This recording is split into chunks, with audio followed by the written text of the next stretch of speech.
Hari-hari berlalu hingga tak terasa sudah sebulan kami bekerja bersama-sama dalam sebuah tim. Semuanya saling bahu-membahu untuk mensukseskannya.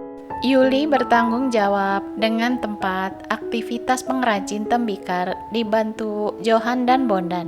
Ikang, Arsad, dan Isti bertanggung jawab dengan pencarian bakat anak muda yang terampil dan ulet dalam membuat guci keramik tembikar, sekaligus nanti bisa memperagakan hasil busana kami.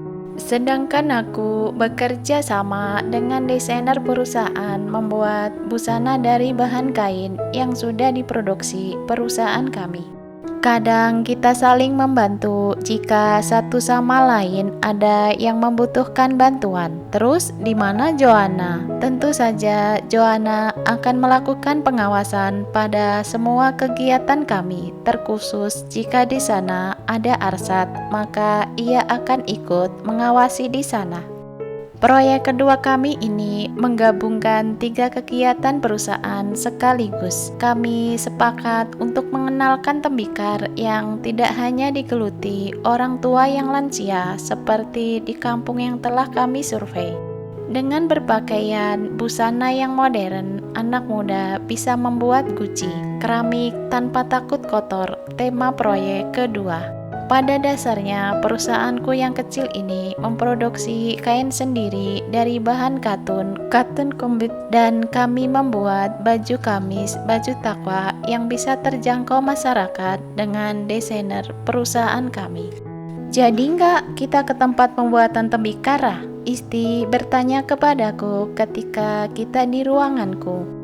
Pengennya sih gitu. Kita harus ke pengrajin tembikarnya agar bisa menyaksikan langsung proses pembuatannya. Dan kita juga bisa belajar melukis, menggambar sesuai desain kita pada gucinya, gelasnya, dan yang lain-lainnya.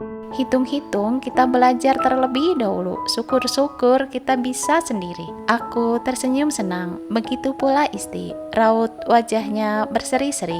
Terus kapan dong? Aku siapin waktunya dulu ya, kata Yuli sebelum datang. Calling dahulu kan pengrajin di sana. Ntar hubungi Yuli dulu, soalnya sekarang dia lagi sibuk. Oke, kita dinas di luar nih sambil jalan-jalan. Kami berdua terdiam seketika ketika gawaiku berbunyi. Nomor tadi kenal, gumamku. Angkat Rah, mungkin penting. Pinta Isti. Biasanya aku malas mengangkat dari nomor tadi kenal. Assalamualaikum. Suara seorang cowok memberi salam, seperti suara Arsad, tapi gak mungkin, aku kan sudah menyimpan nomornya. Waalaikumsalam. Rah, Mas Arsad sudah melihat langsung ke tempat pembuatan tembikarnya. Ternyata memang yang nelpon di seberang sana adalah Arsad, tapi kenapa dia menyebut ke dirinya sendiri Mas Arsad? Pengen banget sih dipanggil Mas, aneh.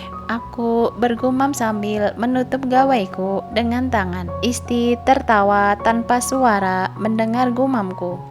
Rah, iya, tapi nomornya kok baru? Aku ada 2 nomor, yang satunya lagi habis pulsanya. Rah, ini ada papa. Aku ketemu di depan lift dan kita akan makan di luar. Kamu ke bawah ya, kita tunggu, cepetan.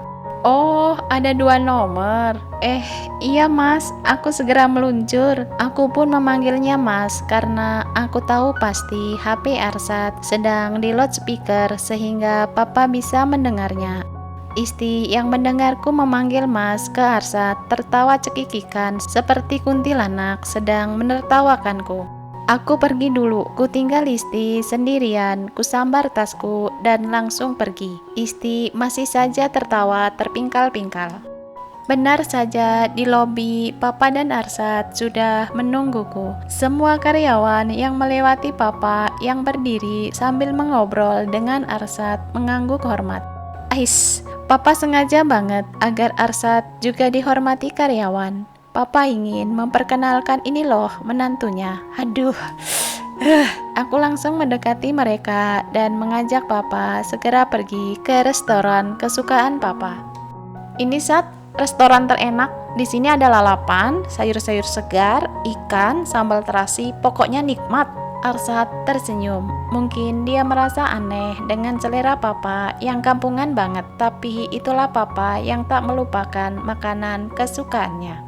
Kami berada di restoran lesehan. Ada meja berbentuk persegi di hadapan kami. Papa duduk dengan santai. Kami pun duduk di sebelah kiri papa menghadap meja, dan aku ada di dekat papa. Arsat ada di sebelah kiriku. Saya hampir tiap hari makan seperti ini, Pak. Tapi itu dulu, Arsat malu-malu. Oh ya, Ara tuh jarang makan seperti ini. Kalau dia sukanya sayur asem, tempe goreng, dan ikan asin. Hahaha. Papa tertawa lepas. Aku ikut senang melihat papa tidak ada beban. Makanlah sayur kesukaanmu tuh. Aku hanya mengangguk, menikmati makanan yang lezat menurutku. Iya, Pak. Kalau sekarang jika pulang ke rumah ibu, baru dimasakin seperti itu. Loh, Ara sudah diajak ketemu ibumu. Papa melihat ke arahku. Rah, gimana? Belum, Pa. Maaf, Aranya yang sibuk, jadi belum bisa ikut Mas Arsat ke rumah ibu. Maaf, Pa. Kok Papa senang makanan seperti ini? Ternyata Arsat mengeluarkan unek-uneknya juga. Dulu banget, saya biasa makan seperti ini sebelum ketemu mamanya Ara. Saya bukanlah orang kaya seperti sekarang ini. Saya dulu bekerja di perusahaan ini sebagai karyawan biasa. Ya, sebagai karyawan tentulah harus rajin bekerja dan ulet. Dengan kemampuan dan keahlian yang dipunya, akhirnya bisa naik jabatan. Tapi semua itu tidak ada gunanya jika kita tidak jujur. Maka kejujuranlah yang menghantar saya seperti sekarang ini, dipercaya mengurus perusahaan ini. Bonusnya, saya bisa mendapat anak presdir ibunya Ara. Haha, Papa terlihat bahagia dan Arsat tersenyum senang. Dan perlu kamu ketahui, Sat, saya tinggal bersama kedua orang tua. Kami hidup di pinggiran kota. Bapak, ibuku biasa menanam dan memanen hasil kebun sendiri. Jadi sayuran segar bisa dipetik setiap hari. Rasanya enak. Kini, nenek dan kakek Ara sudah tiada semua. Di sana hanya tinggal paman dan bibi saya. Papa akhirnya termenung sebentar. Maaf, Pak. Tidak apa-apa kok, Sat. Papa nggak bersedih kok. Cuma mengingat masa-masa yang indah dahulu. Ayo makan-makan. Nambah lagi tuh, Sat. Makasih, Pa. Sebenarnya Arsat menolak, tapi Papa tetap memberikan bakul berisi nasi ke Arsat. Dia terpaksa menerimanya dan menambah nasinya. Aku tersenyum geli di dalam hati. Arsat nggak berani ngebantah Papa. Sat, kamu tadi ke tempat pengrajin tembikar hanya berdua dengan wanita cantik dan seksi itu. Aku pun tersedak mendengar pertanyaan Papa ke Arsat. Arsat sigap memberikan aku minum air putih di gelas. Kamu Tura, kalau makan hati-hati, jangan sampai tersedak begitu. Sorot mata Papa penuh kelicikan. Aku tahu Papa pasti sengaja bertanya biar aku memperhatikan obrolan mereka. Soalnya tadi aku hanya diam saja seperti tidak menghiraukan mereka mengobrol. Tapi tak kusangka ternyata Arsat benar bersama Joanna. Enggak kok, Pak. Kita berempat. Memang ceweknya hanya Joanna karena tadi dia lagi kosong pekerjaannya. Jadi dia ikut survei kita. Oh ya sudah, nggak apa-apa kalau begitu. Cuma tadi kalian hanya kelihatan berdua saja. Mata Papa melirikku, aku pun pura-pura tidak mendengarnya. Papa udah selesai, Papa ada perlu. Kalian lanjutkan makannya berdua ya. Papa langsung bangkit dari duduk lesehan dan pergi. Tak berapa lama bayangan Papa sudah tak terlihat lagi. Kualihkan pandangan mata ini ke Arsat dan benar saja dia senyum-senyum sendiri. Ada apa? Aku lucu ya? Rara, gimana nggak lucu? Lah kamu tersedak gitu. Oh ya, kau kira aku mencintaimu dan cemburu gitu? Ih, jangan harap. Ucapku sinis sukses membuat Arsat terdiam sebentar.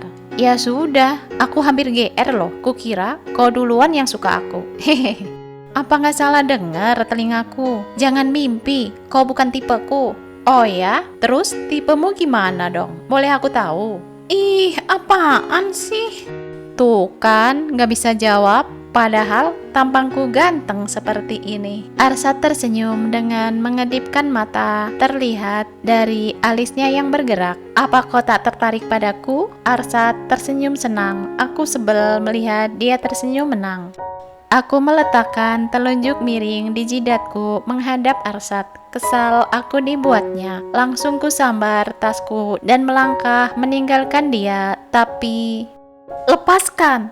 Lepaskan aku! Bajuku bisa robek tahu. Jungutku marah karena rokku dipegangi Arsad. Aku berbalik dan hendak memukul Arsad. Namun Arsad masih duduk di tempatnya dengan cekikikan. Rara! Dasar aneh, periksa dahulu. Dengan masih cekikikan. Aku yang baru tahu langsung malu, ingin lari tapi nggak bisa karena rokku tersangkut di kaki meja. Tapi bagaimana bisa? Pasti papa iseng ngerjain aku. Selain galak, papa juga suka iseng padaku. Dasar papa sukses membuatku malu di depan Arsad. Bersambung ke bab selanjutnya.